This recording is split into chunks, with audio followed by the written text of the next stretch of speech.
এই দুনিয়ার পুরো জীবনটা এটা হচ্ছে লালসাময় একটা জীবন, লোভ, মরিচিকা, মায়াজাল। এই মায়াজালে আমরা আটকে আছি, ফলে মৃত্যুর কথা আমরা ভুলে গিয়েছি। পাগলের মতো ছুটছি, আরো টাকা লাগবে, আরো খ্যাতি লাগবে, আরো যশ লাগবে, আরো দাপট লাগবে। আমার এত টাকা দিয়ে কি হবে? এত সম্পদ দিয়ে কি হবে? এত ব্যস্ততা দিয়ে কি হবে? তোমার স্টপ, থামুন, অনেক হয়েছে। আন্না, থামুন, take a rest, take a breath and think about death. Think that you have to go back to your Lord. একটু বসেন না, একটু ভাবেন যে আমাকে চলে যেতে হবে, চলে যেতে হবে। এই কোলাহল, এই ব্যস্ততা, এগুলো থাকবে, থাকবো না আমি। সাইয়েদনা ওমর ফারুক বলেছেন, মুতু ক্বাবলা আন তামুতু, মরার আগে একবার মরো। হাসিবু ক্বাবলা আন তুহাসাবু আলাইকুম, তোমার হিসাব নেওয়ার আগে তুমি একবার নিজের হিসাবটা করো না। কাগজ বের করে একটু লিখো না কি কি ভালো কাজ করছিলা, যেগুলো দিয়ে নাজাতের ওসিলা হতে পারে। 1 2 3, আর কি কি আকাম কুকাম করছো দেখো না, লিখে দেখো তোমার অবস্থাটা কি। মরার আগে একবার মরো। মরার আগে খাটের মধ্যে শুয়ে শটান করে চোখ বন্ধ করে একবার মরার ভান করে দেখেন কেমন লাগে।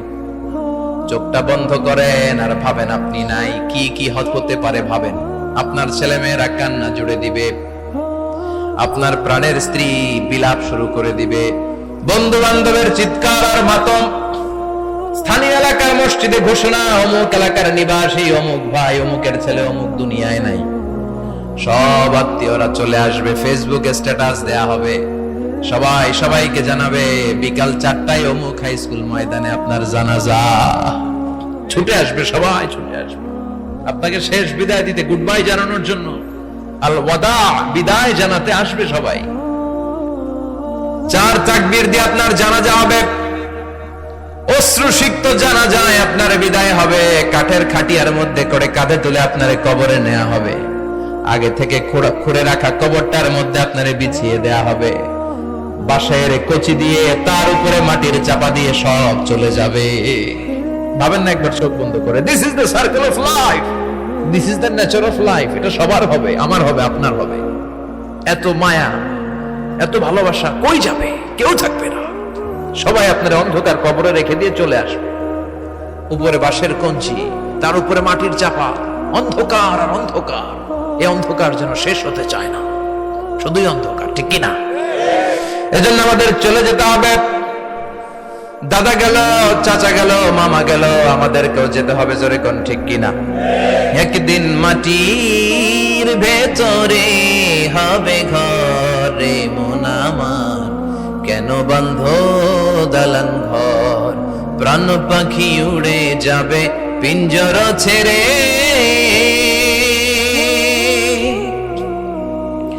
ধরা ধামে সবই রবে, তুমি যাবে চলে। বন্ধু বান্ধব যত, মাতা পিতা যারা সুত, সবই হবে তোমার পরে। মন আমার কেন বন্ধ দালান ঘর, একদিন মাটির ভেতরে হবে ঘরে মন আমার, কেন বন্ধ দালান ঘর, ঠিক কিনা? সব করে থাকবে, চলে যেতে হবে আমাদেরকে। এজন্য আখিরাতের কথা যেন আমাদের স্মরণ হয়। বিশ্বনবী বলতেন, নাহাইতুকুম আন জিয়ারাতিল কুবুর, আমি তোমাদেরকে কবর জিয়ারত করতে আগে নিষেধ করতাম, কিন্তু এখন নিষেধাজ্ঞা প্রত্যাহার করে নিলাম। এখন সব সময় তোমরা কবরের সামনে যাবা আর জিয়ারত করবা। কবরস্থানে যান তো? বড়ুয়া কৃষ্ণপুরের এই গ্রামের কবরস্থান আছে কোন দিকে? পূর্ব দিকে আছে, গোখরার জলের ওদিকে। যান আপনারা, একটু যাবেন, একটু গেলে আখিরাতের কথাটা স্মরণ হবে। ওখানে ছোট শিশুরা শুয়ে আছে, কিশোর যুবকরা আছে, আপনার মতো তাগড়া যুবক, মুরব্বীরা আছে। এরা এই এলাকায় থাকতো, এরা আকাশ থেকে নেমে আসে না, এই এলাকার সন্তান, আজ নাই। একটা সার্টেন পিরিয়ড শেষে আপনিও থাকবেন না। This is the nature of life, this is the circle of life. ছোট্ট শিশু হয়ে এসেছিলেন, শৈশব, কৈশোর, যৌবন, প্রৌঢ়ত্ব। আগে ছিলেন সিঙ্গেল, বিয়ে করে হয়ে গেলেন ডবল। এরপরে আল্লাহ আপনাকে একটা মেয়ে দিল, এরপরে মেয়েকে বিয়ে দিয়ে শ্বশুর হলেন, এরপরে ওই মেয়ের ঘরে সন্তান হতে নানা হলেন। আর কতদিন? অনেক দিন হলো তো, অনেক লম্বা সময় পেয়েছেন আপনি। Think about death. এবার যাওয়ার কথা ভাবেন। আখিরাতের সামানের কথা ভাবেন, ফিরে যেতে হবে। কি শক্তিশালী যুবক, বার্ধক্য চলে আসলে লাঠি ছাড়া চলতে পারে না। কুচকুচে কালো দাড়ি সাদা হয়ে যায়, দাড়ির শুভ্রতা, বয়সের ভার, রং ধরা যৌবন জং ধরে শেষ, ঠিক কিনা? This is the circle of life. যুবক ভাইরা, এটাই জীবন, চলে যেতে হবে, কেউ থাকতে পারবে না, ঠিক কিনা? এটা রিমাইন্ডার আল্লাহ এই সূরার ভেতরে দিয়েছেন যে তোমাদেরকে ফিরে যেতে হবে, এই লোভ লালসা ছেড়ে দাও। রব্বুল আলামিন বলেন, আলহাকুমুত তাকাসুর হাত্তা যুরতুমুল মাকাবির। ও গোলাম, দুনিয়ার সম্পদ, লোভ লালসা তোদেরকে পাগল বানিয়ে দিয়েছে। এই লোভ পাগলামি কোনোদিন তোদের থামবে না যতদিন না তোরা কবরে ঢুকবি, ঠিক কিনা? কার কথা? আল্লাহ বললেন, দুনিয়ার সম্পদ আর লোভ আর মোহে তোমরা গাফেল হয়ে গিয়েছো। আখিরাতের কথা বেমালুম তোমরা ভুলে গিয়েছো, কিন্তু আখিরাতে তোমাদের যেতেই হবে, কবরের বাড়িতে তোমাদের ঢুকতেই হবে, ঠিক কিনা? যেতেই হবে, আমরা ভুলে যাই। আলহাকুমুত তাকাসুর, অতিরিক্ত পাওয়ার লোভ, বেশি বেশি খাওয়ার লোভ, বেশি বেশি জমানোর লোভ মানুষকে গাফেল বানিয়ে দিয়েছে। এটা মানুষের স্বভাব, আরো চাই আরো চাই, এই স্বভাবটা আছে না নাই? দেখবেন ছোট বাচ্চারা মসজিদের দোয়া অনুষ্ঠান শেষে জিলাপি দেয় না? বড়ুয়া কৃষ্ণপুর কি দেয়? আগে বাতাসা দিত না, এখন কি দেয়? জিলাপি দেয়, মিষ্টি দেয়। তো মসজিদের 2-3 গেট থেকে যদি দেয়, ছোট বাচ্চারা দেখবেন এদিক দিয়ে কয়েকটা নিয়ে আবার ওই গেটে লাইন ধরে।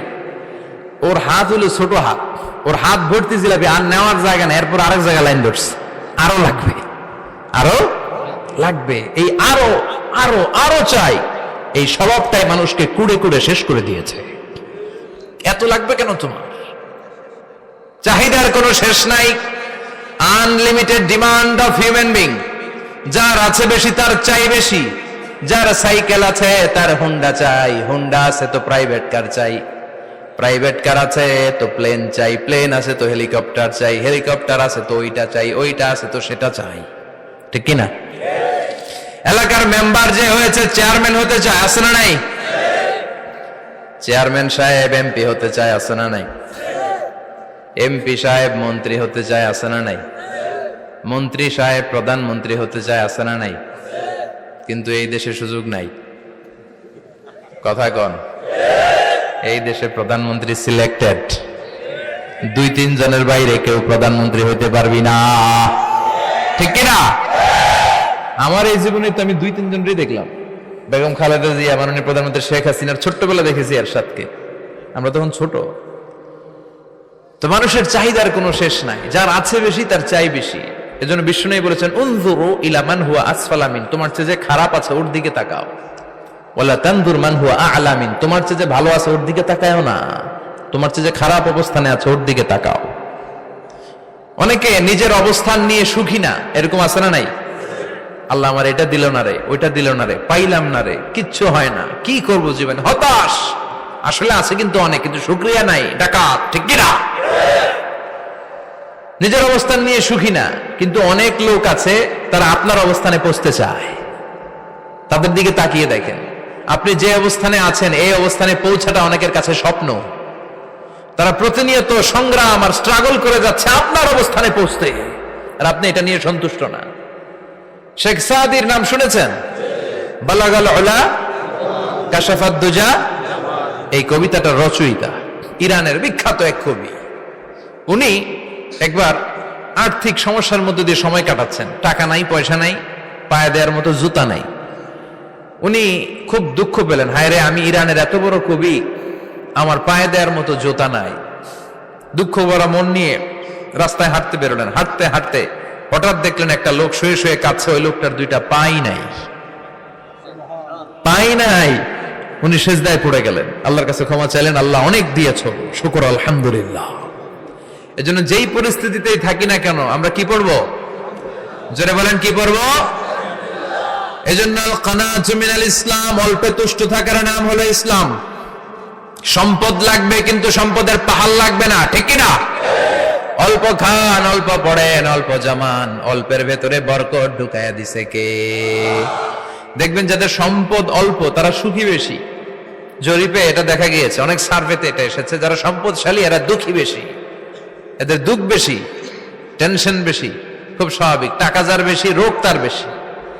টাকা যার বেশি, টেনশন তার বেশি। টাকা যার বেশি, ঘরে শান্তি তার কম।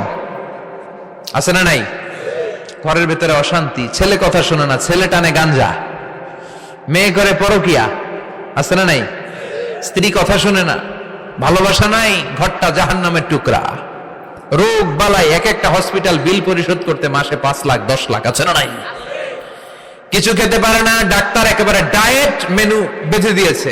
Diet, very diet menu. এটা এটা এটা এটা কিছুই খাবেন না, শুধু গরু খাবেন না, খাসি খাবেন না, চিংড়ি খাবেন না, খালি ঘাস খাবেন। ইচ্ছে মতো ঘাস খাবেন, মানে ঘাস জাতীয় যত আইটেম আছে সব খাবেন। শাক খাবেন, সবজি খাবেন, সালাদ খাবেন। গরু, চিংড়ি, মুরগি, গোশত, ইলিশ কিছু খেতে পারে না। তাহলে রোগ বেশি, খাওয়ার মজা নাই, ঘরে সাংসারিক শান্তি নাই, খালি ব্যারাম আর ব্যারাম। ঠিক কিনা? কিন্তু সম্পদের পাহাড় ঘটেছে। আর অল্প যারা খায়, অল্প পড়ে, রিক্সাওয়ালা, কুলিওয়ালা, অল্প বেতনের চাকরি, কিন্তু হক হালালি মেনে চলে, দেখবেন শান্তি আছে অনেক। হ্যাঁ, বাসা ভাড়া দেয়, ফ্যামিলি চালায়, বাচ্চাদের স্কুল বিল, এরপরও মাস শেষে 1-2 হাজার টাকা হাতে থেকে যায়। আর ওর প্রতি মাসে 10 কোটি টাকা ইনকাম, তারপরও ব্যাংকের ঋণ আছে না নাই? সুখ কারে বলে? কিভাবে আপনি সুখকে ডিফাইন করবেন? সুখ তো টাকায় কিনা যায় না। শান্তি টাকা দিয়ে হয় না, শান্তি দেওয়ার মালিক কে? শান্তি আছে অল্প খেয়ে শুকর করার মধ্যে, শান্তি আছে আলহামদুলিল্লাহর মধ্যে। চিল্লায় বলেন ঠিক কিনা? এজন্য অল্প খাবো, অল্প পড়বো, অল্প জামাবো, অল্পের ভেতরে বরকত দিয়েছে কে? দেখেন, ধনী ভাইরা খেতে পারে না, কিন্তু রিক্সাওয়ালার কি সমস্যা হয়? রিক্সাওয়ালারা সব খেতে পারে। কুলিওয়ালা, দিন মজুর, এরা একেবারে স্লিম, সুঠাম দেহি, মেদহীন পেট, পেটে কোনো মেদ নাই, ভুড়ি নাই। আর কোটিপতিদের মেদ আছে না নাই? এত বড় বড় পেট। ঠিক কিনা? আমাদেরও পেট আছে, তবে হালাল পেট। এটা হারাম টাকা দিয়ে এই ভুড়ি বানাই নাই আমরা। ছিলে বলেন ঠিক কিনা? রিক্সাওয়ালা, কুলিওয়ালা নিজেও নামাজ পড়ে, বউও নামাজ পড়ে, বাচ্চাটাও নামাজ পড়ে, রিক্সা চালায় আর জিকির করে লা ইলাহা